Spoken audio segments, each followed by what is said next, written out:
বাজার থেকে কুঁচো চিংড়ি আনলে পরে বাছাবাছির ঝামেলা কিন্তু একটা থেকেই যায়, কি বলো তাই না বন্ধুরা?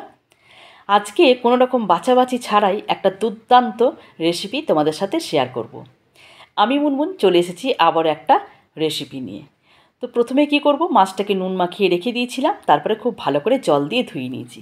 তারপরে এটাকে একটা পেস্ট বানিয়ে নেব। তোমরা চাইলে কিন্তু এটা শিলনোড়াতেও ভালো করে পেস্ট করে নিতে পারো। তো দেখো খুব সুন্দর একটা পেস্ট হয়ে গেছে। এরপর এর মধ্যে আমি একটু সামান্য নুন দিয়ে খুব ভালো করে ফেটিয়ে নেব। ফেটিয়ে নিয়ে এটাকে আমি বড়ার আকারে ভেজে নেব।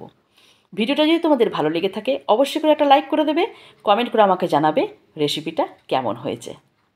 যারা যারা আমার চ্যানেলটাকে এখনও পর্যন্ত সাবস্ক্রাইব করোনি তারা প্লিজ আমার চ্যানেলটাকে সাবস্ক্রাইব করে দিও, আর যারা আমার চ্যানেলটাকে সাবস্ক্রাইব করেছো তাদেরকে অসংখ্য ধন্যবাদ।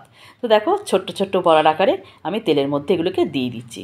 আর ছোট ছোট দিলে পরে এগুলো কিন্তু ফুলে বেশ বড় বড় হয়ে যাবে। জিনিসটা বেশ মজাদার, কিন্তু রান্নাটা করতে বেশ মজা লাগবে। তো আমার এক পিঠ হয়ে গেছে, আর এক পিঠ আমি উল্টে দিচ্ছি। কুচো চিংড়ির অনেক রকম রেসিপি কিন্তু আমি খেয়েছি, আর এই রান্নাটা আমি আমার শাশুড়ি মায়ের কাছ থেকে শিখেছি। এত ভালো লেগেছে, মানে আমার পরিবারের সবাই কিন্তু এই রেসিপিটা খেতে ভীষণ ভালোবাসে। যখনই কুচো চিংড়ি রান্না করি বলে যে এইভাবে রান্নাটা করতে, কেন কি কুচো চিংড়িগুলো মুখে বড্ড ফোটে। তো যাই হোক, আমার কিন্তু বড়াটা ভাজা হয়ে গেছে। এরপর আমি এক এক করে সব বড়াগুলো ভেজে নিয়েছি। আর এদিকে একটা মশলা তৈরি করে নিয়েছি। এখানে পেঁয়াজ, রসুন আর টমেটোর একটা, আর আদা টমেটোর একটা পেস্ট বানিয়ে নিয়েছি। কড়াইয়ের মধ্যে জিরে ফোড়ন দিয়ে দিয়েছি পেঁয়াজ কুচি। এটা হতে থাক।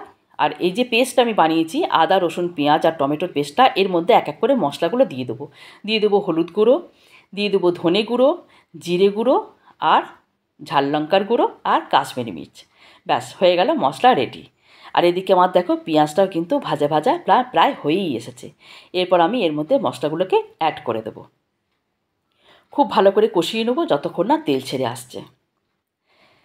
কারা কারা এই রেসিপিটা খেয়েছো আমাকে কিন্তু কমেন্ট করে বলো। আমার কিন্তু এই রেসিপিটা দারুণ লাগে। তো দেখো দিয়ে দিয়েছি সামান্য নুন। খুব ভালো করে কিন্তু মশলাটা আমি কষিয়ে নেবো যতক্ষণ না তেল ছেড়ে আসছে। আর কাঁচা রসুনের গন্ধটা যতক্ষণ না যাচ্ছে ততক্ষণ কিন্তু কষাতে হবে।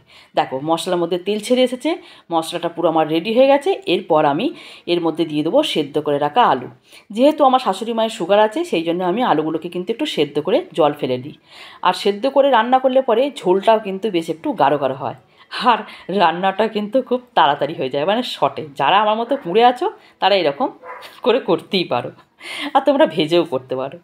তো যাই হোক, আমার কষানো হয়ে গেছে। এবার এর মধ্যে দিয়ে দিচ্ছি জল। জল দিয়ে একটু টকবক করে ফুটবে, তারপরে আমি বড়াগুলো এর মধ্যে দিয়ে দেবো। দেখো আমার ফুটে এসছে জল। এরপর আমি বড়াগুলো এর মধ্যে দিয়ে দেবো। যেহেতু আমার আলুটা সেদ্ধ করা ছিল, বড়াটাও ভাজা হয়ে গেছে, মশলাটাও সুন্দর করে কষানো হয়ে গেছে, সেই জন্য খুব বেশি টাইম কিন্তু লাগবে না। একবার ফুটে উঠলে পরে এর মধ্যে দিয়ে দিচ্ছি গরম মশলার গুঁড়ো। ব্যাস রান্না কিন্তু আমার মোটামুটিভাবে রেডি। দুর্দান্ত স্বাদ আর দুর্দান্ত একদম কালার এসে গেছে।